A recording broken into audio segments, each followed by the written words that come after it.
तरक्की के नए दौर का आगाज हो गया है। पाकिस्तान और सऊदी अरब के दरमियान 2 अरब 20 करोड़ डॉलर के 28 मुआहदे तय पा गए। मुआहदों पर दस्तखत की तकरीब में वज़ीर आज़म शहबाज शरीफ है आर्मी चीफ की शिरकत, जबकि सऊदी अरब पाकिस्तान में टेक्सटाइल मिल कायम करेगा। तेल गैस के शोबों में सरमायाकारी होगी। सऊदी कंपनी शेल पाकिस्तान के 77% शेयर्स खरीदेगा।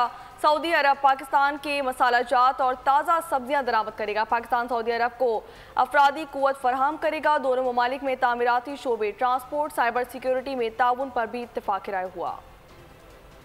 Total value of these agreements and MOUs amount to about $2.2 billion. Your visit is a true manifestation of great sincerity and love and affection for people of Pakistan from my brother, very dear brother, His Royal Highness the Crown Prince Mohammed bin Salman। Subscribe करें और bell दबाएं ताकि कोई खबर रह न जाए।